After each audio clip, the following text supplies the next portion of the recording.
RTI Live News. Ask for right. Welcome to RTI Live News. Suryapet జిల్లా చిలుకూరు మండలం బేదవోలు గ్రామంలోని రామాలయం, శివాలయం ఆలయాల పునర్నిర్మాణం మరియు బొడ్రాయి పునర్నిర్మాణాల కమిటీ అధ్యక్షులుగా బజ్జూరి వెంకటరెడ్డి మరియు ప్రధాన కార్యదర్శిగా దొంగరి కోటేశ్వరరావును ఎన్నుకోవడం జరిగింది. ఈ సందర్భంగా ఎన్నికైన అధ్యక్షులు వెంకటరెడ్డి మాట్లాడుతూ ఎప్పుడో పురాతన కాలంలో రామాలయం, శివాలయం మరియు బొడ్రాయి నిర్మాణాలు జరిగాయని, ప్రస్తుతం అవి చాలా లోతట్టుగా వర్షం వస్తే గర్భగుడిలోకి వర్షపు నీళ్లు వస్తున్నాయని, గ్రామంలోని ప్రజలందరూ సహకరించాలని, దేవలేఖ అనుగ్రహం పొందాలని కోరారు. గ్రామ పెద్దలు, అఖిలపక్ష నాయకులు, వివిధ సామాజిక వర్గాల ప్రజలు శివాలయంలో సమావేశమై చర్చించి కమిటీని ఎన్నుకోవడం జరిగింది. ఈ కార్యక్రమంలో అఖిలపక్ష పార్టీల నాయకులు, గ్రామ పెద్దలు బెజవాడ వెంకటేశ్వర్లు, వట్టికూటి నాగయ్య, తాళ్లూరి శ్రీనివాస్, అకినేపల్లి జానకి, రామాచారి, సాయిలి నవీన్, తాళ్లూరి ప్రసాద్, బిట్టు అంతయ్య, మోదుగు శ్రీనివాసరెడ్డి, కృష్ణారెడ్డి, వనపర్తి రామారావు, మత్తిని శ్రీనివాస్, రెమిడాల ఆనందరావు, పోరెండ్ల మట్టయ్య, తాళ్లూరి వెంకటయ్య, తమలపాకుల నరసింహారావు, వంగూరి రాంబాబు, పంగూరి రమేష్, గుండు వీరస్వామి, పత్తిపాక శ్రీశైలం, నెమ్మాది రామస్వామి, మంద రమేష్, రెమిడాల జనార్దన్ తదితరులు పాల్గొన్నారు.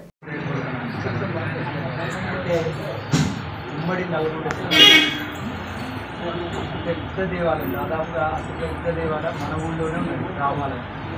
ఒకవేళ ఆ రామాలయాన్ని మనం గుడి కట్టాలనుకుంటున్నాం కాబట్టి రామాలయాన్ని తీసేసిన తర్వాత మళ్ళీ గుడి కట్టే పర్వాలేదు, పోయిన గుడి కంటే కూడా అంత అద్భుతమైన గుడిని తీసేసి కూడా మళ్ళీ అద్భుతమైన గుడి కట్టేదని పేరు రామాలయం. అయితే మన ఊళ్ళో ప్రధానంగా 2 దేవాలయాలు, ఒకటి శివాలయం, ఒకటి రామాలయం. అయితే రామాలయం అనేది వైష్ణవ సాంప్రదాయ పద్ధతిలో నిర్వహణ జరుగుతుంది. అదేవిధంగా శివాలయం అనేది శైవ సాంప్రదాయ పద్ధతిలో నిర్వహణ జరుగుతుంది. అయితే ఈ నిర్వహణ జరుగుతుంది, అదేవిధంగా నిర్మాణం జరిగేటప్పుడు కూడా ఈ సాంప్రదాయాల ప్రకారమే నిర్మించాల్సి ఉంటుంది. అయితే నిర్మించేటప్పుడు దీనికి సంబంధించి స్థపతి వస్తుంది. స్థపతి అంటే మన భాషలో ఇంజనీరింగ్, మన దేవాలయ శాఖలో స్థపతి అంటారు.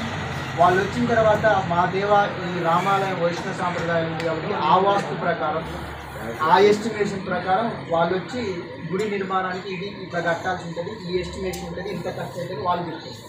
అదేవిధంగా శైవ సాంప్రదాయం కాబట్టి దానికి సంబంధించిన స్థాపనకి ఈ విధంగా కట్టాలి, ఇది అంటే మన ఇచ్చే సూచన సిమెంట్తో కట్టాలా, అదే రాతి కట్టుబడి కట్టాలా అనేది మన ఆలోచన. మా కమిటీ సభ్యులందరూ, గ్రామ ప్రజలందరూ నిర్ణయించారు అది రాతి కట్టడమా సిమెంట్ కట్టడం అనేది మనందరం తర్వాత నిర్ణయించుకోవాలి. అదే ఎస్టిమేషన్ చేసిన తర్వాత ఇందాక అందరూ దాదాపుగా గుడి కట్టాలి అనుకుంటున్నాం. అయితే ఒకటే కమిటీ వస్తున్నారు.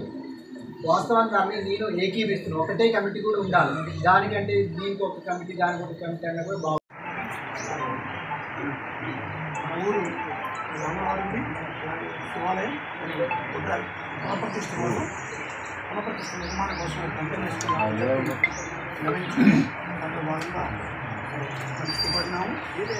అయితే మన ఊరిలో ఏ కార్యక్రమం చేసినా కానీ అవకాశాన్ని పూర్వం మొత్తం నిరూపిస్తున్నాయి. మనం ఏ కార్యక్రమాన్ని కూడా చాలా ఎంతో ఖర్చుతో కూడుకున్న కార్యక్రమాలను కూడా చాలా దిగ్విజయంగా పూర్తి చేసుకున్నటువంటి దాఖలాలు ఉన్నాయి. కాబట్టి ఇది కూడా చాలా మంచిగా, అదేవిధంగా పాత వాటికి ఏ మాత్రం తీరు పోకుండా ఇదే విధంగా మంచిగా జరుగుతుందని చెప్పేసి ఆ భగవంతుడి ఆశీస్సులు కూడా మనందరికీ ఉంటాయి, మన ఊరి మీద ఎప్పటికీ ఉంటాయి.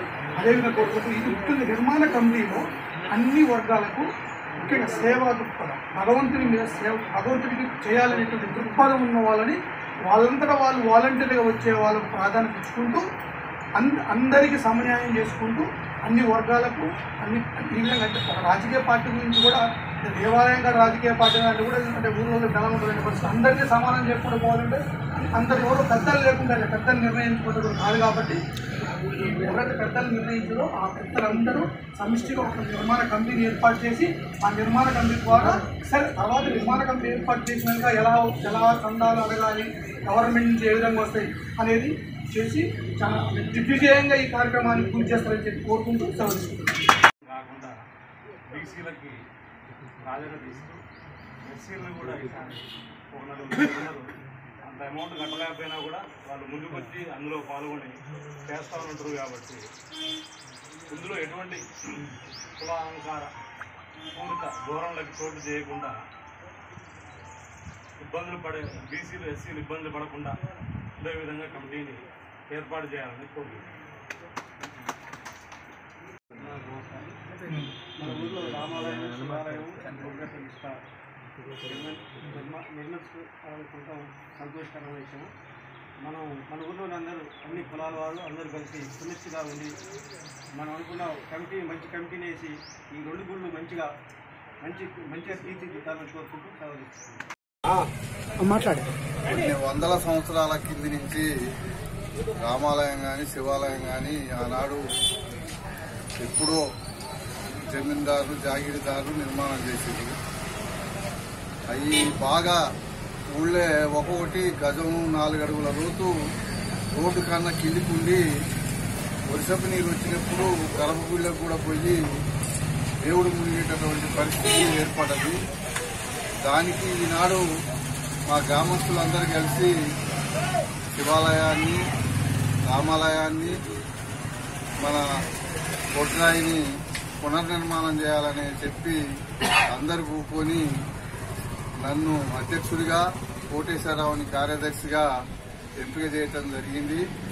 దానికి మేము ఆ భగవంతుడికి ఎప్పుడూ రుణపడి ఉన్నాము. ఆ రుణం తీసుకోవడానికి మేము శాయశక్తులా కృషి చేసి ఈ నిర్మాణాన్ని పూర్తి చేస్తామని చెప్పి